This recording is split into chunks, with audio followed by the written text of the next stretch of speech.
Good afternoon, everybody. I hope everybody had a productive morning, and I just wanted to introduce our plenary lecturer for the afternoon, Dr. Leigh Orf. Dr. Orf is an atmospheric scientist at the Cooperative Institute for Meteorological Studies at the University of Wisconsin. He received his PhD in 1997 at the University of Wisconsin and was faculty at the University of North Carolina, Asheville, and Central Michigan University before returning to UW in 2015. His research focuses on the dangerous winds that occur in thunderstorms, primarily through the use of numerical methods, run on supercomputers to simulate entire thunderstorm clouds and their surrounding environment. He's primarily interested in the process involved in the formation of downbursts and the genesis and maintenance of tornadoes. He's developed routines to manage and visualize with very high fidelity the tremendous amount of data that's produced in these simulations in order to provide new insight into the most dangerous storms. And the title of his talk today is a Petascale Supercell Thunderstorm Simulations and a New Hypothesis for Tornado Formation and Maintenance. So with that, I introduce Dr. Orf. Thank you. And thank you very much for the opportunity to come here to London and present my research to you. This is a fascinating conference for me as a physical scientist. I've been collaborating with Eric Savory from Western for quite a while now, so I have a feel for how engineers do things, but I got to tell you, some of the talks I've seen already have got me really inspired as to sort of taking the next step in my own research and trying to adapt our code to new technologies such as GPUs. So I'm going to talk to you today about some work that's being done on the Blue Water supercomputer, which is at the University of Illinois. It's an NSF-sponsored supercomputer that is the most powerful supercomputer on a college campus. I think it still has that distinction. It is coming to the end of its life, and we managed to get a pretty good chunk of the machine for the last year or so of it. And I'm going to present to you some research that has not been shown to anyone else yet, and it's a 10-meter, 1/4 trillion grid zone simulation of a supercell. So that is pretty interesting stuff that's going on. So first of all, why are we studying this kind of problem? Why do meteorologists care about supercells? Supercells are the prolific producers of tornadoes. You may have noticed in the last few weeks in the United States, across the Great Plains in the Midwest, there have been quite a few tornadoes. We've had outbreaks, you could say, covering much of the Midwest and the plains. And the reason why we study these things is because they cause lots of damage, and also we just don't really understand how thunderstorms work or how supercells work. We're getting pretty good at predicting outbreaks. Like, we knew this outbreak that occurred was going to happen, we just didn't know the details of it. We understand that supercells produce tornadoes, but the vast majority do not, and only a tiny sliver of the ones that do actually produce the kind of tornadoes that I'm interested in studying, those that are rated EF4 or EF5 on the Fujita scale, the enhanced Fujita scale. So we really don't have a lot of understanding of how tornadoes work in these situations. I have come up with a new hypothesis that is almost entirely built upon numerical simulation, where I see tornado genesis as a gradual, steady process that occurs throughout the storm, the supercell itself. Existing theories sort of invoke a downdraft that must occur in order to trigger the tornado, and our work says that that's not necessary. Hence, I think our conceptual models of supercells and tornadoes need to be revisited, and this work is helping to push us in that direction. I think the field has been sort of ripe for some changes. I think our old conceptual models are kind of getting a bit crufty. Furthermore, there's currently a field study going on right now called TORUS, T-O-R-U-S, across the United States that was started. It's a field study that part of its inspiration was the streamlined vorticity current that shows up in our numerical simulation that I'll be talking about. So it's very gratifying as a modeler guy to see how the model results can actually result in field studies and then understanding the real atmosphere. And that's, of course, the intent. And what I've been told from one of my grad students, who's friends with a grad student at Texas Tech, Alex Sheath, he says they've already gotten like 8 supercells sampled, and they're finding things that were in the simulation. So that's very exciting. It's a very exciting time for me, and I think both for the field of meteorology and engineering in terms of what we can do with computing technology. So my theory, and I'm sort of putting it up front here first, I'll show you plenty of imagery and videos that will sort of support this, is that there is a process going on in the supercell whereas it ingests what we call streamwise vorticity, and that should not be a difficult concept for you guys. It's vorticity where the vorticity vector is aligned with the velocity vector, so it's helical flow. And the updraft ingests this helical flow and it helps to lower the pressure near the ground, which helps to intensify the low-level updraft, or what we call the low-level mesocyclone, which in turn increases the potential for stretching, which is, the stretching term is how you basically maintain and produce a vortex or over long periods of time. So this is kind of a new, I mean, there's aspects of the work that we're doing that certainly are aligned with previous work, but not at this fidelity. And we're still trying to pick out some of the physical issues, because as an atmospheric scientist, we want to understand the physics of what's going on. So the modeling approach is to hit it with as much computing as possible.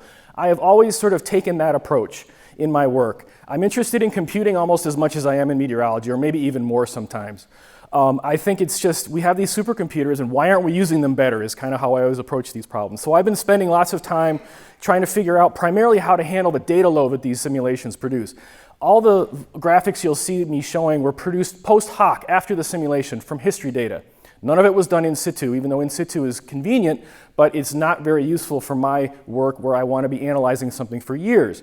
So a lot of the work I've done is not the kind of thing that most meteorologists are interested in doing. They want to go chase storms in the plains. I want to go crank away and try to see if I can figure out how to save data, compress it right, and all that good stuff. So it sort of takes all kinds to make science go forward, I guess. So I began working on this problem in earnest in 2010 during my sabbatical at NCAR, the National Center for Atmospheric Research in Boulder, Colorado.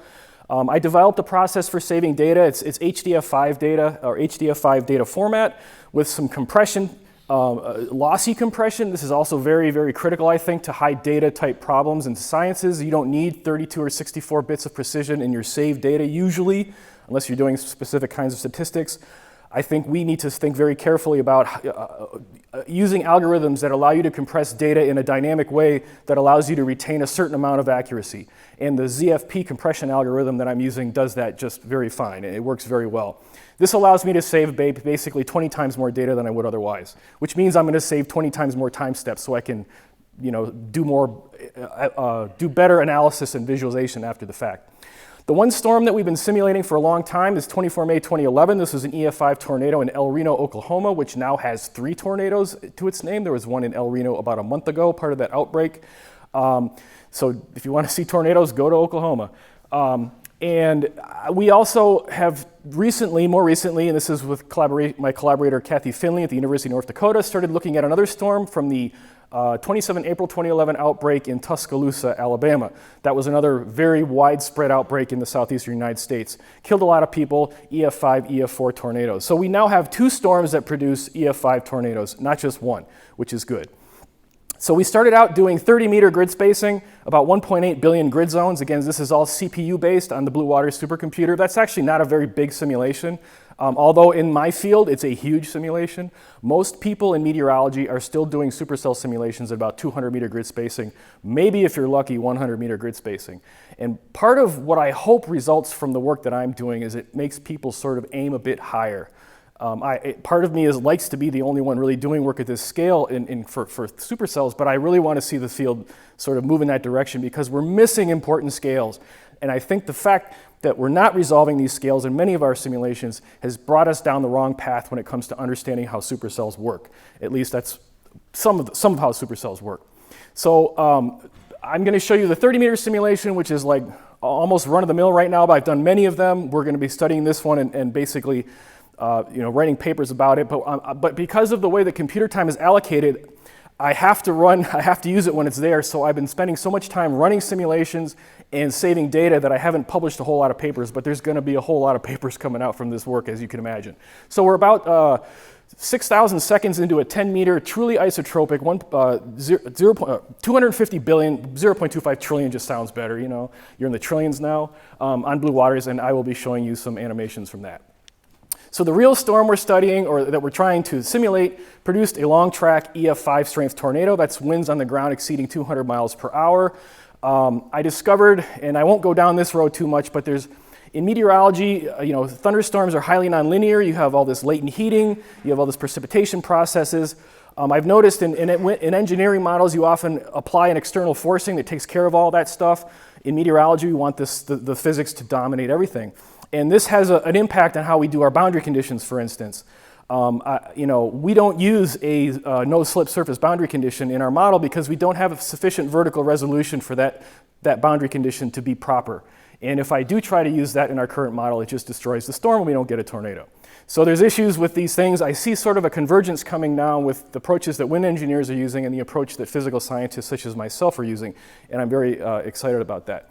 So, but the sensitivity issue is one that is also almost as interesting as a tornado issue. It's like tiny changes in the initial conditions can result in much different solution. And that, of course, we've known since the Lorentz model back in the 60s or 50s.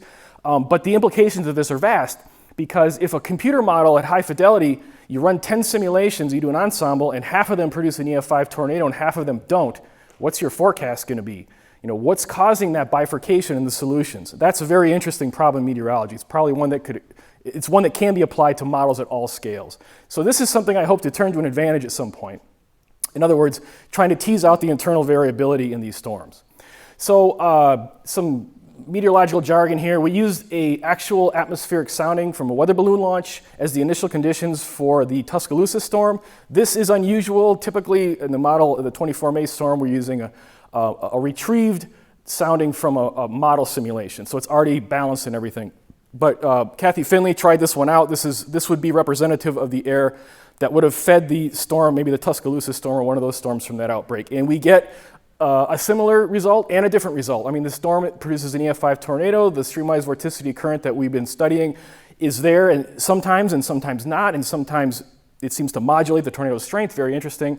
So it's better for me to just show you this stuff than to talk about it, but I'll start out with at least some words.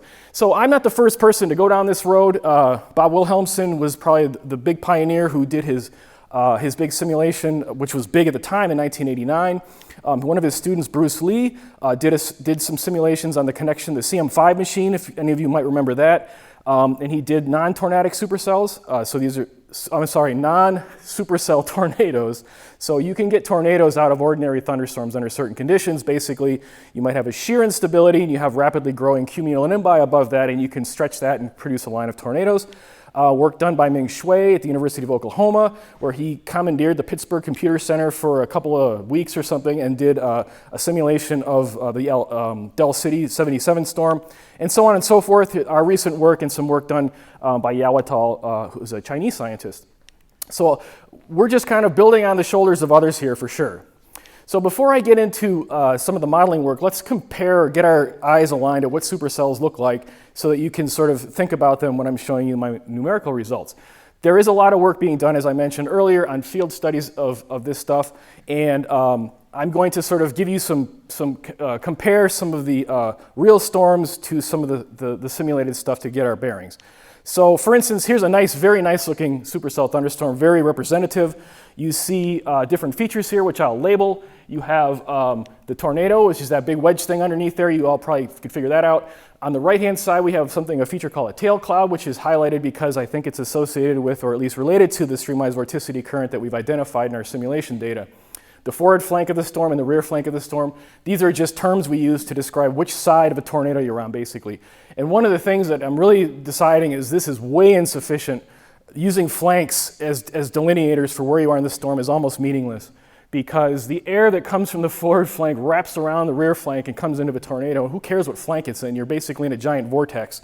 But meteorologists are sort of used to thinking in terms of flanks and where things originate, and as if there's some magical barrier between the rear and the forward flank, and there really isn't. In fact, most of the air that feeds the tornado at low levels is coming between those two flanks from something I sometimes call the cold wedge, because it starts out with higher density air. So look at a simulation. Here's one of my simulations, the 30-meter simulation here, the same things that we've identified, the rear forward flank tornado tail cloud, and the mesocyclone is a fancy word for rotating updraft. So the mesocyclone is something that drives everything. And if anything, as I pursue this work, we need to be spending more time trying to directly understand updrafts and not just looking at downdrafts. A lot of the studies we do are, of course, at the surface of the ground, and a downdraft, of course, when it hits the ground and spreads out, you will feel it. You can measure that, but it turns out that some of the downdrafts in the rear flank of the storm that have been implicated in tornadogenesis and maybe even maintenance are almost just responding to the same thing, I think, that the tornado is. And it's not a causal effect, it's a correlative effect. It's a correlation, but no causation. At least that's what our research is showing. So here's a loop that kind of shows a storm in real, basically a small loop going over and over again, showing you those same features. We'll be focusing primarily in the region below the mesocyclone in the lower, say, 3 kilometers where the tail cloud is. So you can see that tail cloud, you can see rain streaming in from the right on the forward flank. And here is a long sequence of our 30-meter control simulation. So the white barrel-shaped object is cloud, the dark is rain, and the surface is painted by what you could think of density perturbation, where the blue is cold, denser air, and the green is, like, say, ambient, and if you see some reds, it means it's positively buoyant. So you actually have positively buoyant downdrafts in the rear flank of the storm that are of interest. Now you'll notice as time goes on here, you can start to see little tags, maybe cloud tags forming at the bottom, implying perhaps rotation, and then here is our tornado. So that's tornadogenesis. In fact, I'll pause it here. That tornado was actually in existence about a minute or two before you saw the condensation funnel. That's another thing about tornadoes. You don't have to have a condensation funnel in the cloud field to have a tornado. So it does eventually form due to the drop in the pressure, but you can have a tornado without that condensation funnel. Get it going again.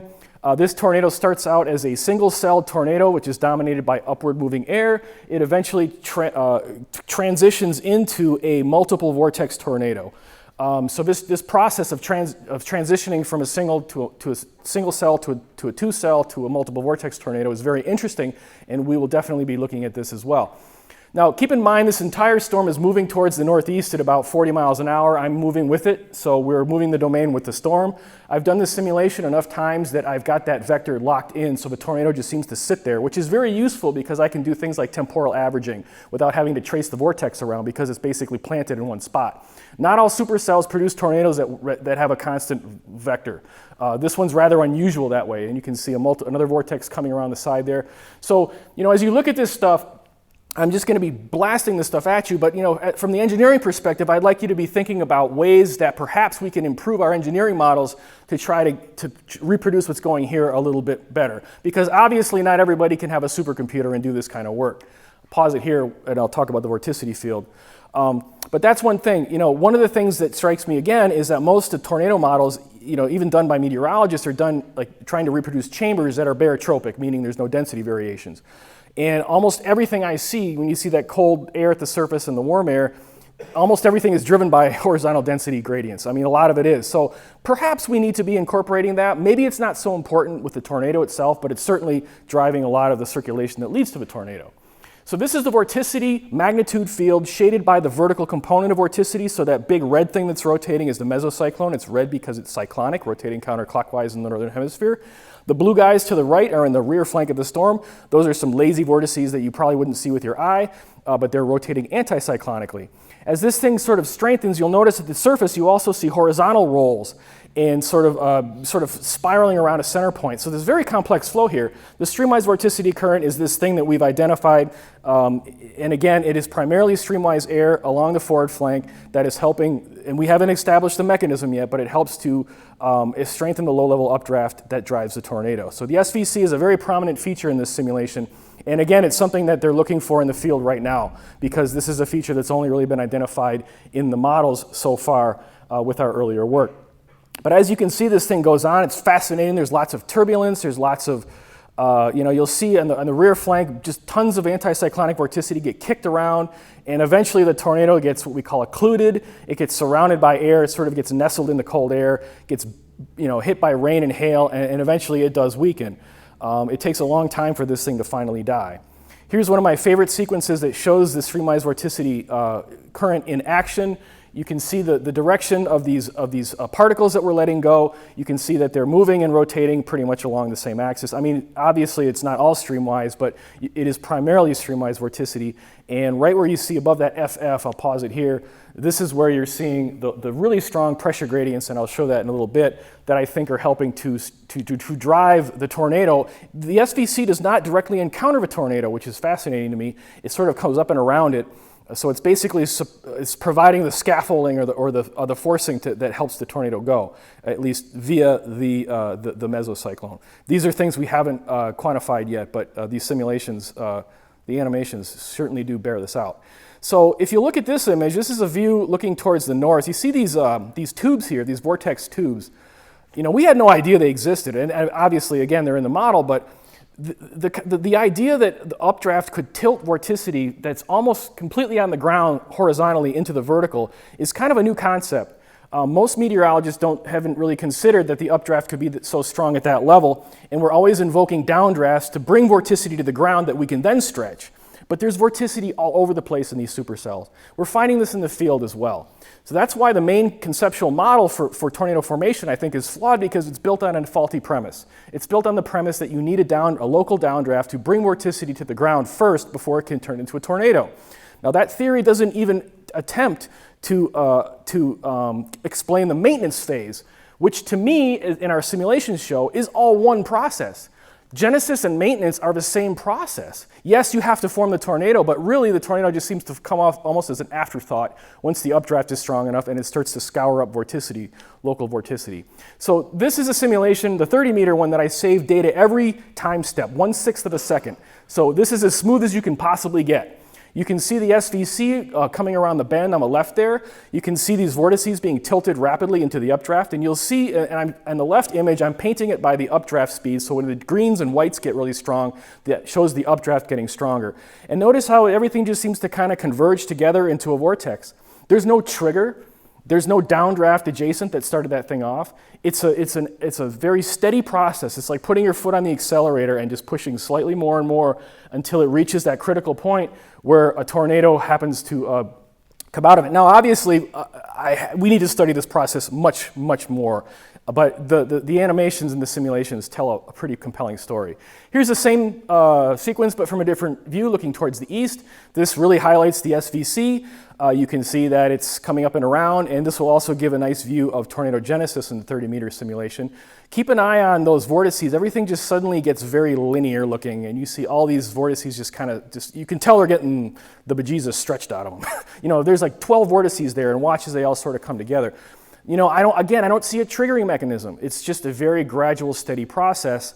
And so long as that updraft is strengthening and is occurring in concert with the availability of vorticity near the ground, I think tornado genesis becomes just sort of inevitable. But again, we've seen sensitivities where sometimes the tornado doesn't form. So that's kind of hair-raising. I mean, I'll tell you a real quick story. When I first started this work, I'll pause it here, I had accidentally messed up the atmospheric conditions like near the stratosphere, where it's really not that important, but I did something that I just didn't want to be following me around for a long time. So I fixed it. This is after I got my first big tornado. I fixed it, I reran the simulation, and I got an anticyclonic EF4 tornado. And anticyclonic tornadoes are rare in the first place, but an anticyclonic EF4 is really rare. There's only been one that I know of, and I didn't get a cyclonic tornado. So I just like freaked out. I thought, what's going on here? All I did was change the lapse rate in the stratosphere by a tiny bit to fix it, and suddenly I get this different result. It turns out that usually that anticyclonic tornado comes and goes, and if I had run the simulation longer before freaking out, it probably would have gone cyclonic or the other one. As you'll see in the simulations I show, sometimes you go from an anticyclonic tornado dissipating to a cyclonic tornado. But my point here is there's a lot of sensitivity built into these simulations that we haven't really figured out yet. So back to this sequence. Here I show the cloud field, just clipping it so you can see what it would look like in the cloud field. And that same stuff you've seen before, maybe I've changed I would change the colors a little bit here. But now there's a tornado on the ground. There's no condensation funnel yet, but if you look at the wind speed, it is tornado strength. You can see the dominant vortex. You can see how it is basically assimilating other cyclonic vortices into its circulation. The cyclonic vortices that are coming along that forward flank boundary just get assimilated into the circulation.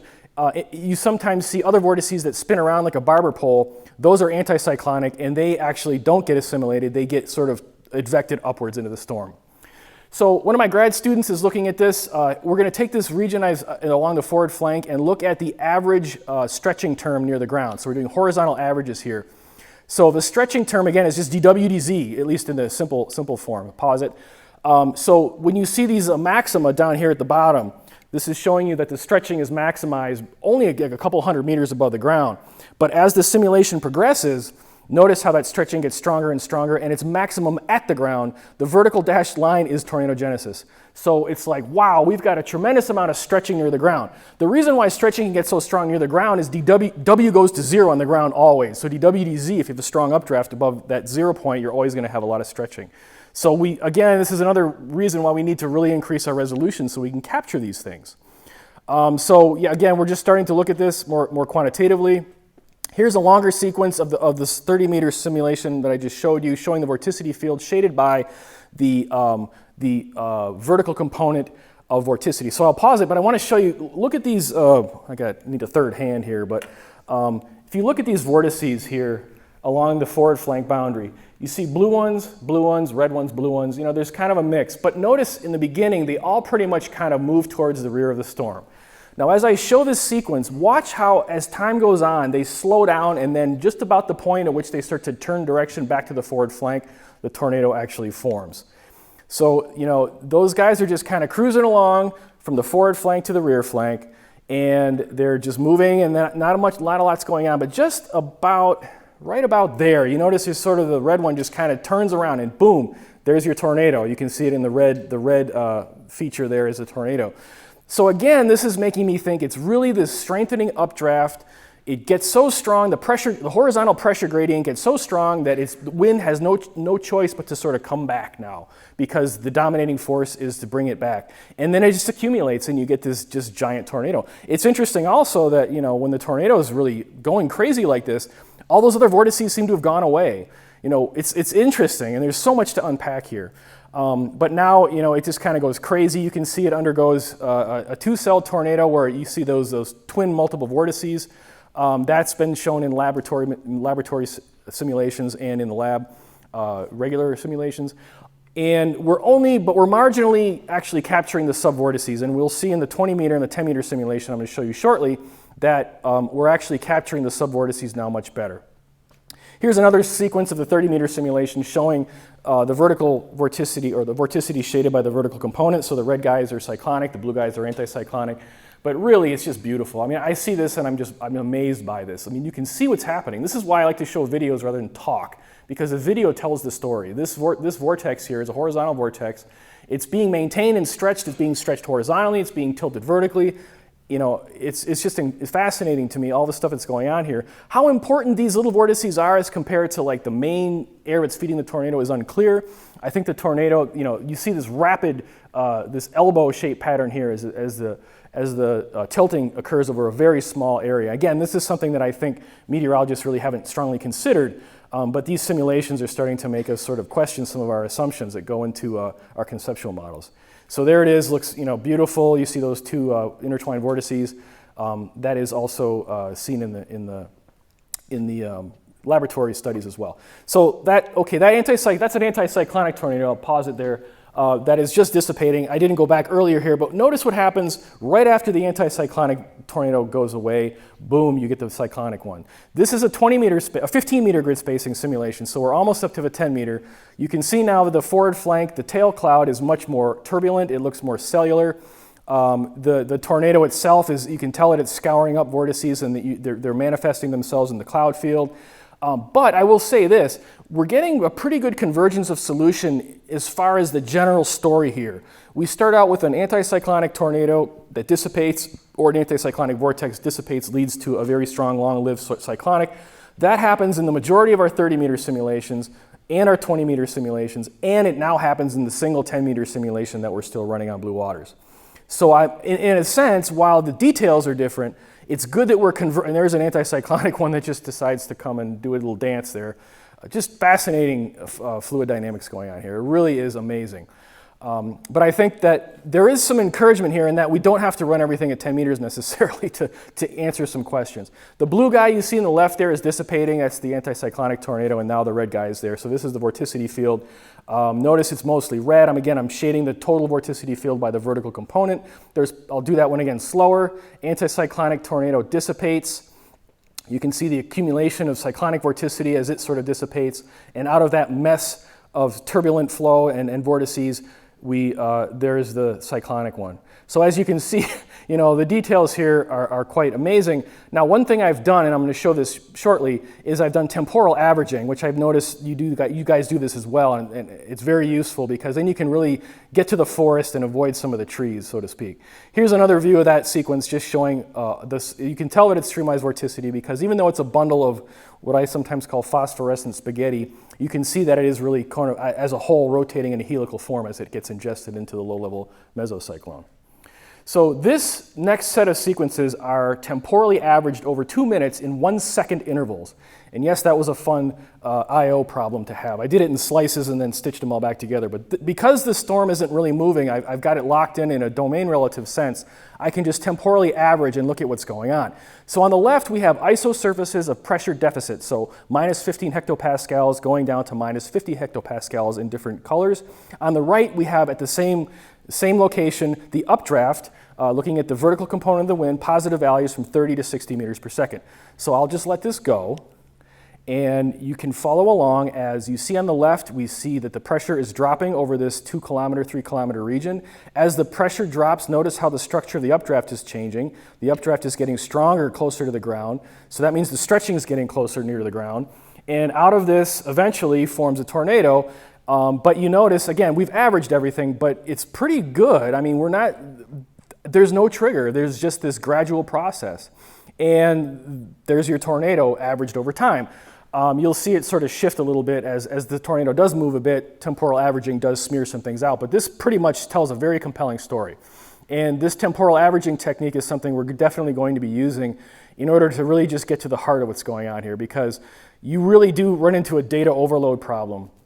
One of my grad students, Kelton Halbert, has developed some GPU trajectory code that will run as many parcels through the simulation data set we have as many times as possible. We're going to use that technique as well, but at some point you just have to average things because there's just too much data, especially with a 10-meter simulation, which looks absolutely gorgeous, but we could easily dump a petabyte of data. We compress data and only save certain parts of the domain just because I only have so much storage to work with. So, I'll pause it right here. You'll notice this thing's really grinding along right now.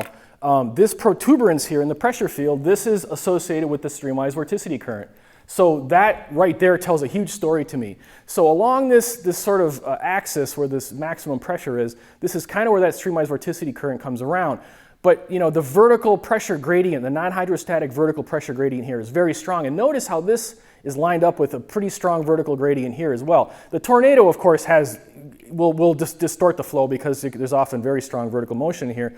But off here to the right, that is still a very strong vertical pressure gradient, and that is going to stretch and stretch and stretch. So I really think that there's this process going on, and the SVC is a piece of that process.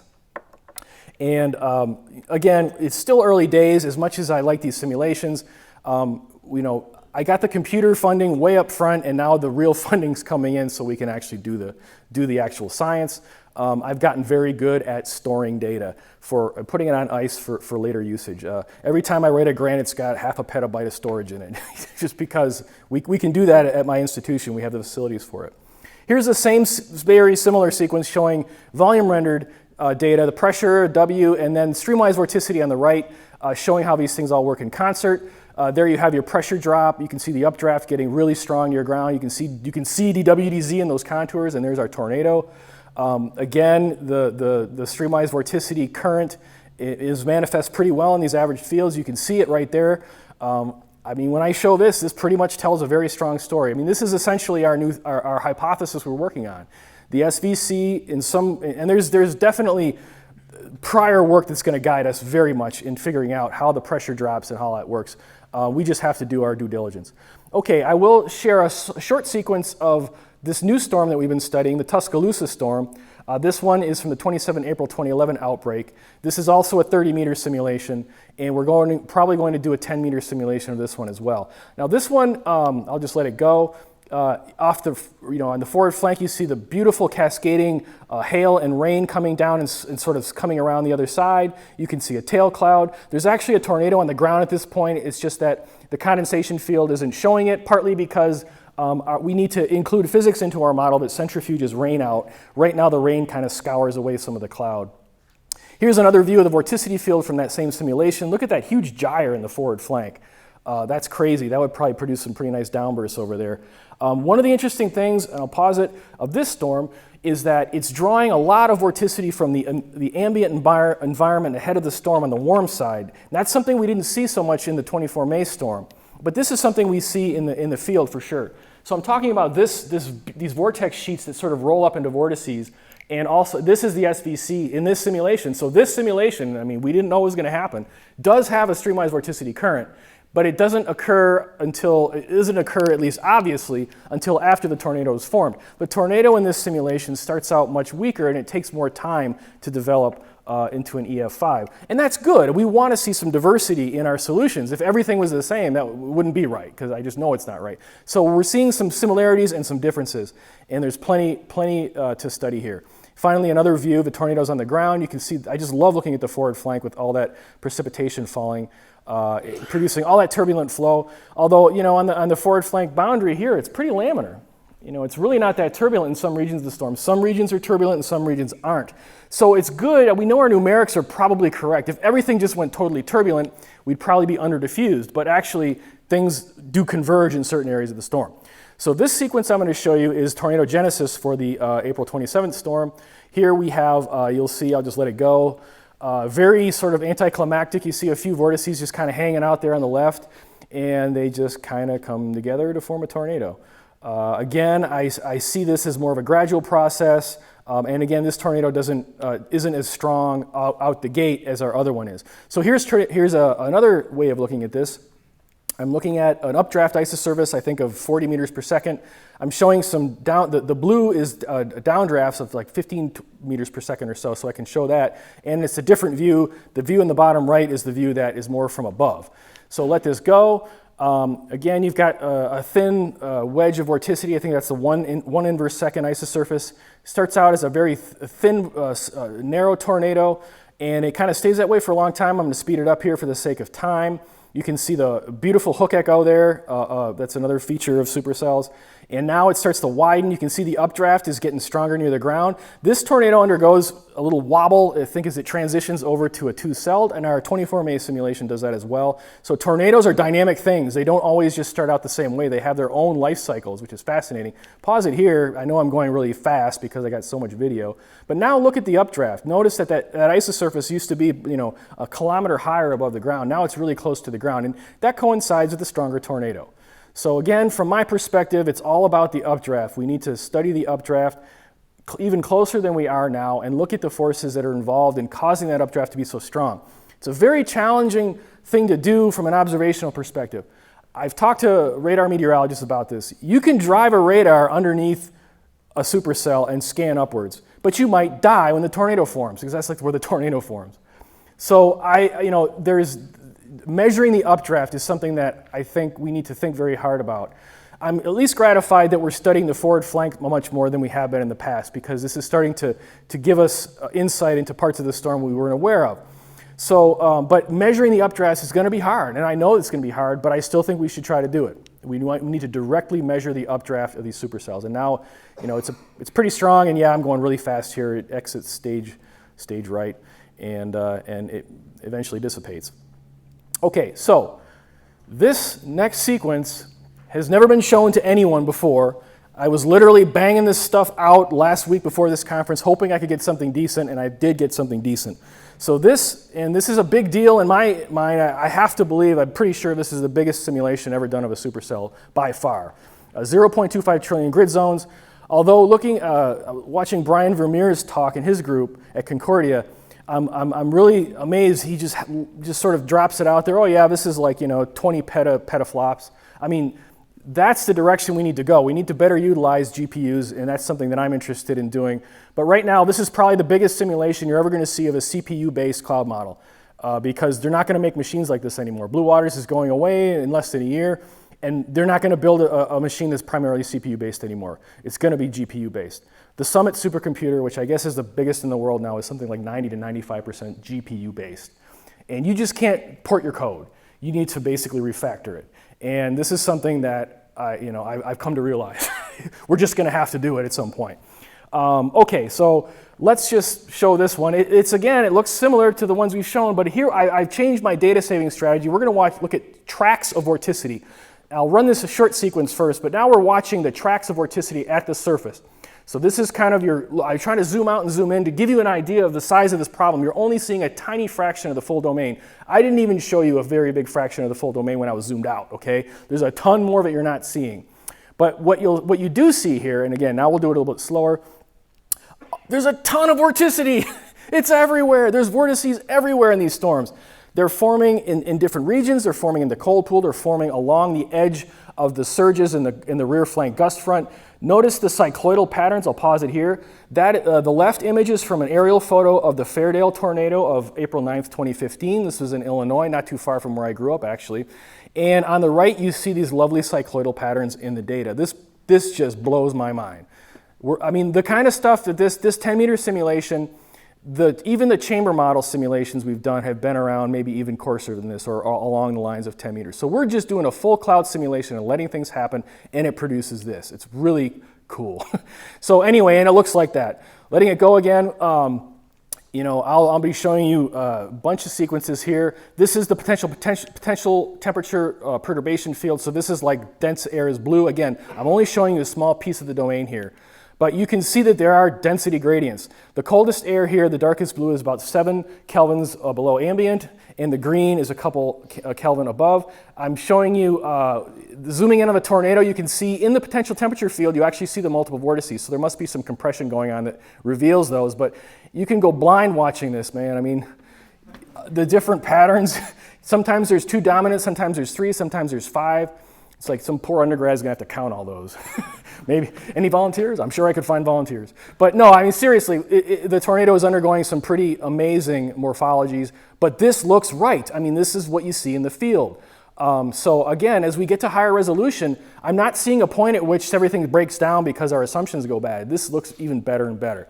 Now I'm superimposing the tornado track along with the potential temperature field. You can see that in the southern, the rear flank, you can see that these vortices sort of form along that surge, but most of it's coming from the forward flank of the storm and then wrapping around and eventually getting ingested. It's basically, it looks like you're looking at a drain inverted. You're looking at air flowing up into a drain that goes into the sky. This is just W. Positive is red, blue is negative. So you can see in the center of that thing, there is a downdraft, and that is a characteristic of a 2-cell tornado. A multiple vortex tornado, the W field gets even messier. But in the next sequence, I'm going to actually just trace the updraft.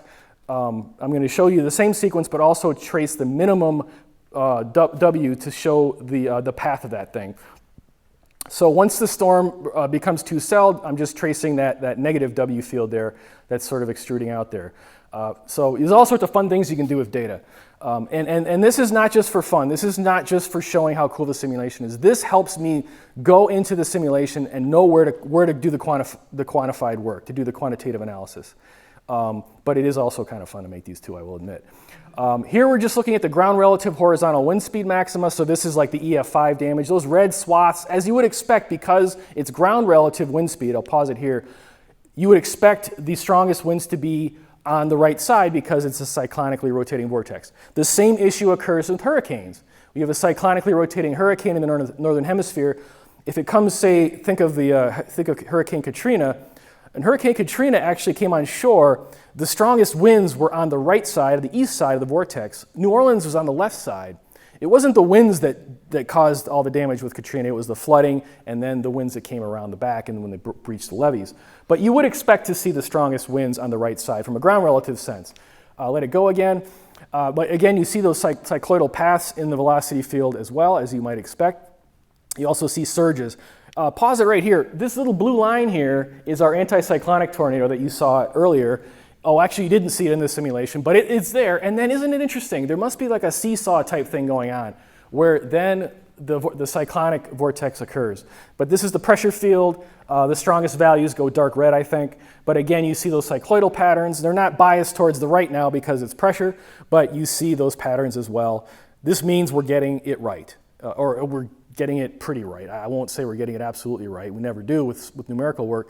But this really matches what you see in the field. This is 2 kilometers above the ground. The pressure field's a little bit different. You can see some interesting things going on in the rear flank. Notice it's a bit wider, as you'd expect for a wedge-shaped tornado. The tornado gets wider with height. And you don't see as much obvious cycloidal type circulations. It's a more messy field, but it still shows that pressure drops of 100 hectopascals easily. Okay, now we'll do the isosurfaces, where I'm sort of doing the track and the cloud field. And those of you in the front might get blown over a little bit as this thing gets closer, so if it gets breezy, let me know, I'll slow it down. But no, seriously, I'm amazed by that. I look at this and I go, oh man, we're doing something right, because that looks like a real friggin' tornado, and it's one I wouldn't want to see in the rearview mirror, let me put it that way. But you can see the path of destruction it leaves behind it. We're seeing the multiple vortex structure embedded within the cloud field. This is just the cloud field, and then the surface, yes, vorticity maxima, and 15 times real time. So this is amazing to me. I didn't necessarily expect to get this result when we went to 10 meters. It's not a foregone conclusion you're going to get a similar result. So I'm clipping the cloud a bit here, but this shows, I've never seen a tornado that looked so nasty before from this angle. And it looks a lot like a real tornado, the Fairdale tornado, which I'll show you in the top left corner in a second. But look at that. That giant rotating wall cloud, this big wedge tornado embedded in there, pause it right here. I mean, that is almost a dead ringer for that one there. And that's a real photograph taken right from YouTube, actually, near the Fairdale Rochelle tornado of 2015. So as you look at this is all great and this is all exciting for meteorologists. It's extremely exciting. From a wind engineering perspective, I guess the question is, how do we simulate tornado structures better? How do we capture some of the things that are important? What is important? What's not important? Is it really important that we have density gradients to get the tornado right? It might not be. Maybe the models that we're externally forcing are good enough for the work we need to do. I don't know the answer to that question, but I think we should apply wind engineering techniques to this data and see what comes out. So now I'm looking at vorticity and the tracks, so now I've got isosurfaces. One of the interesting things, I'll pause it right here, notice how it looked like these vortices almost grow out of the ground.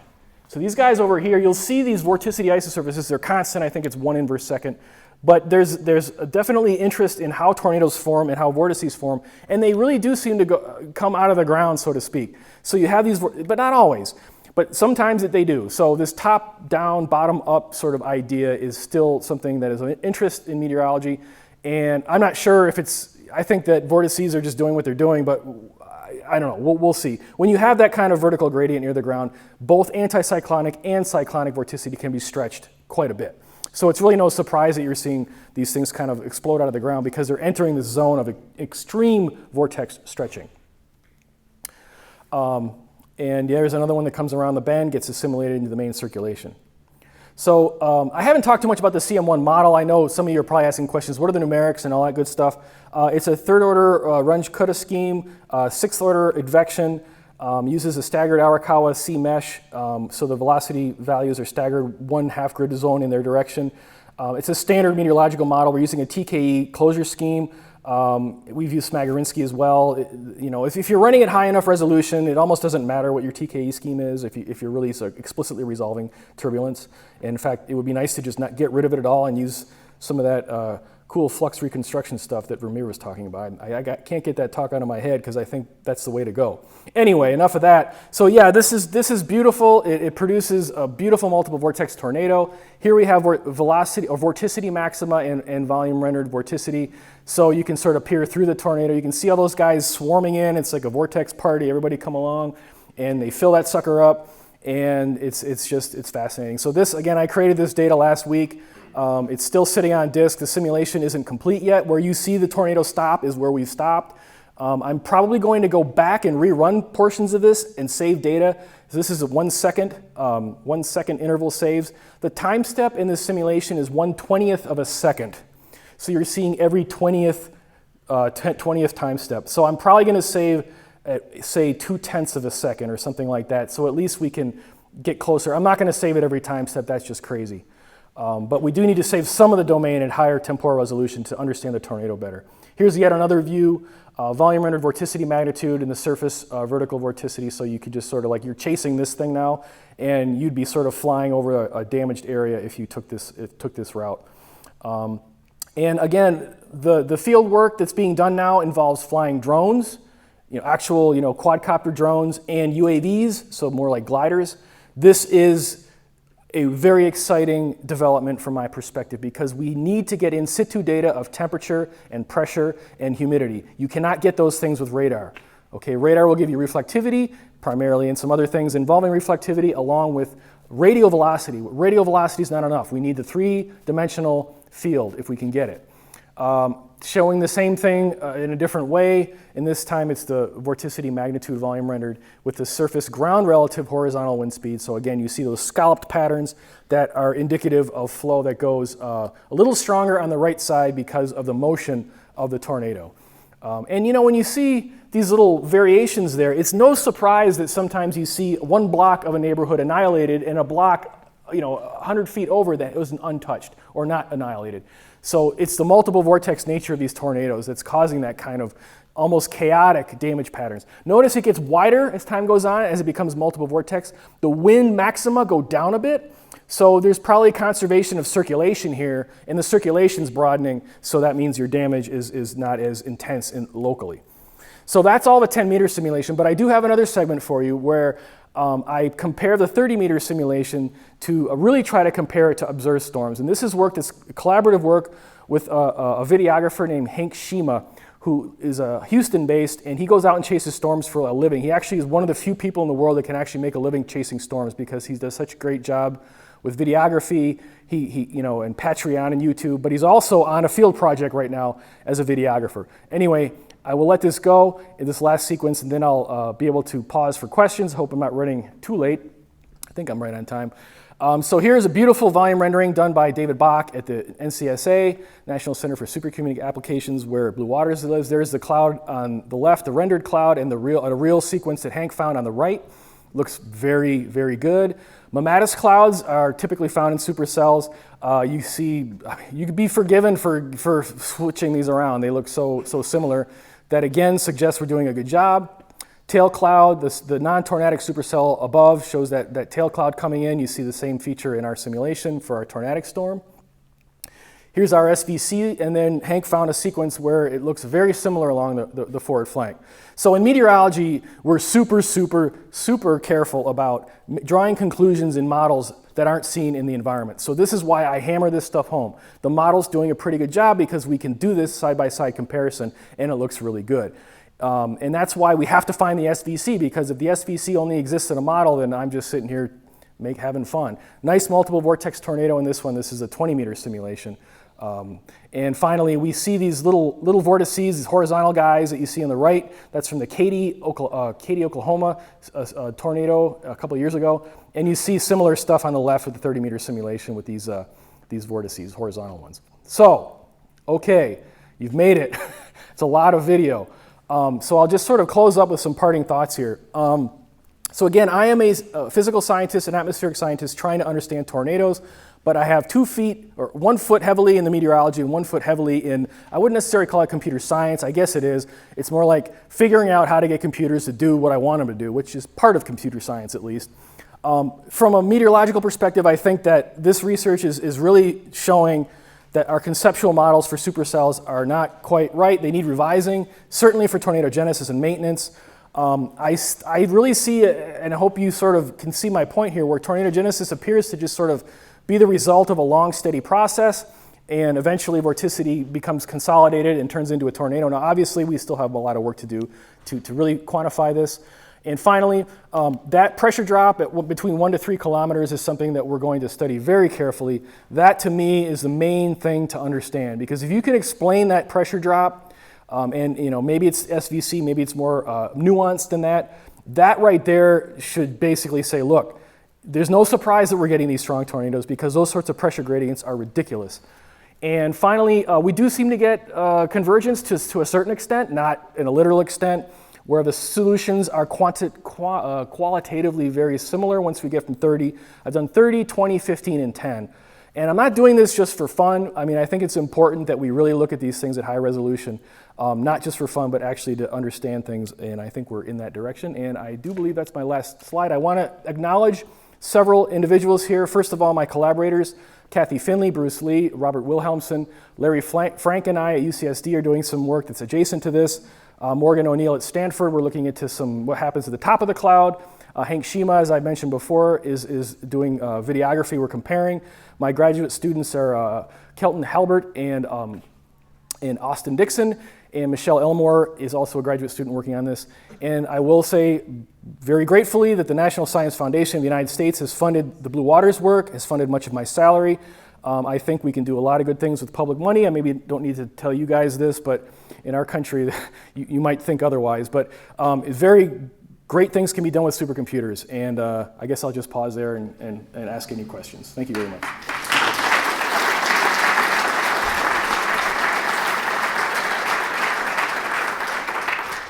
Well, thank you very much for your talk, and I see there's a question at the back. You'll have to speak up, Carlos. Okay, it's about the feeding of the tornado. When you show the particle and the tracking there, they circled around, but we could never see it actually being fed. And as part of the question, do you also see downdraft in the eye of the... Yes, the downdraft in the eye of the storm was that blue thing that we saw in the tornado that I traced. But you're talking about, say, well, here's one of them. There's two times I do this. What I did here in this sequence here, I think you're talking about in the bottom? Yeah. See it being fed from the bottom, right? Yeah, so what I've done is I'm using software called Vapor, and I put a vertical plane, and I just set it in space, and I release particles every 2 seconds. Boom, boom, boom. So there's this mesh of particles that I'm just letting go right along the boundary. That I placed it there because I wanted to study the SVC. So it's not just like it just shows up. I mean, I really had to place it there, but it does show that flow pretty accurately. But actually it's fed from the neighborhood, or what feeds the tornado? The tornado itself. Yeah, it's true, I don't have a sequence there, but I'll just sort of go, let's see, where's a good, yeah, so this is not a bad sequence to show. When you look at the air that feeds the tornado, it almost comes, this whole quadrant of the storm, I don't know if you can see this, I think my battery's running out or it's just not showing up. See where the tornado is? Think of from about 9 o'clock to about 1 o'clock. There's this like wedge where the air just comes straight in. So that's one of the things my graduate student is looking at. What is going on in the cold pool? Horizontal vorticity becoming vertical vorticity. So we're looking at a three-dimensional vorticity budget analysis, which may only get us so far, really. Vorticity is fun to study, but it's like sometimes you need to go further than that. But anyway, yeah, it's coming from the cold side. And that's something that I think meteorologists didn't really know or aren't convinced of. But most of the air that feeds the tornado is air that's denser than the air that is, the air that is feeding the updraft that supports the tornado. At least the aloft. I've only shown you like the bottom 4 or 5 kilometers. This simulation goes up to 20 kilometers.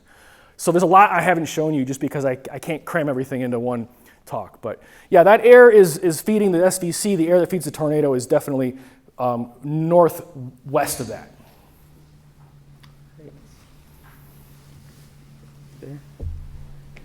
Nice presentation. I have one question related to your simulation. If you change initial condition or boundary condition, can you capture EF1 to EF3? A good question. You know, the only time I've gotten a weaker tornado out of this is when I change the surface boundary condition. Otherwise, it's either you get an EF5 or you don't. Okay? So in this particular environment, it seems like even if I run it like 250 meters, I still get a pretty strong tornado. So again, in some ways we see convergence, but it's not like you sometimes get a weak EF0. It's like it's either on or it's off. So there must be some dynamics going on where things get lined up or they don't get lined up. Now, to sort of talk about the bigger issue, of course we're interested in understanding more common, weaker tornadoes. And in fact, those are the tornadoes that are more useful to the wind engineering community because nobody's designing buildings to withstand EF5s, right? EF3 maybe, EF2 is about as high as you'd go, and that probably rightly so, especially in Canada where you don't get as many of these. But so no one's going to design a building unless it's something I don't know about. But so yes, I am interested in studying, even though you didn't ask this question, I am interested in studying weaker tornadoes and supercells that produce weaker tornadoes. But the thrust of this grant is specifically EF4, EF5s because those are the ones that do the most damage and kill the most people. So we're going to try to understand the physics of those first. But I'm certainly interested in broadening my work into studying a whole bunch of different events and sort of establishing a pipeline where we send a whole bunch of simulations of a bunch of different environments and just see what happens and get a much more robust, diverse set of results. And some of those results will be much more useful to the wind engineering community for sure because maybe I could hand you an EF2 tornado simulation, and that could be used maybe as an input to a wind engineering model or a building, a design, see where the building fails or the transmission line fails or whatnot. Other questions? Joshua? Thank you for the talk. This is a fabulous example of what you can do on the extreme end with the supercomputer. Now, we don't have those in Canada, and what we do have gets parsed out so in such small chunks that it kind of makes it almost useless. Yes. So what do you see as being the contribution of countries like Canada, where we're 2 orders of magnitude behind, and everybody, our philosophy for everything is mediocre for all rather than good for some? Okay. I sort of see your point. Now, let me be clear here. Getting access to this machine, only a handful of people have access to the blue. I mean, I am among an elite few, okay? And I have like 15% of the machine for a year. So you're looking at the guy who has the most computing time in the world almost in front of you. So don't think I'm an average American. We all just walk around with a zillion service units in our pockets. Here's what I think. First of all, there's certain problems that did not require such large resources. So of course, maybe you want to study them, but sometimes you can't. So choose a problem that fits your hardware. That's another thing that people often don't think about. They have aspirations, but they don't have the hardware. So don't even have the aspirations or pair up with somebody who does. The second thing is GPUs, okay? Because you can build a computer in Canada or anywhere pretty much out of GPUs probably 5 years from now that's going to be approaching something like what Blue Waters does if you could refactor your code. And I've already seen some work being done by folks on GPUs. So GPUs are cheaper. They don't take as much energy. They're a little bit harder to program if you're used to CPUs and the ways we optimize. But I would really say you could look into building a GPU cluster. If you can do that, you might be lag a few years, I don't know. And one of the things that frustrates me about trying to collaborate with Canadians, which I've done with Eric here for quite a bit, is there's no way for us to share one funding stream. So I have to get my funding, he has to get his funding, and we throw a few students in the mix and write some papers. So I would like to do more collaborative work internationally. So that's another way you can collaborate with somebody who does have access to the machine. So, but I am sympathetic to your viewpoint, and I guess I just say, give it a few years. I mean, that's always the answer, right? Give it a few years. But I do think with the new GPU-type supercomputers, they're much cheaper, use less energy, and I think they're more affordable. So learn how to program those suckers. Excellent. So we're about out of time, so I want to present a small gift to the speaker. There's a similar gift to the speaker this morning. We just forgot to give it to him. So, I get two then, right? No, just kidding. So that will be coming. So Thank you very much. I appreciate it. Thank you very much.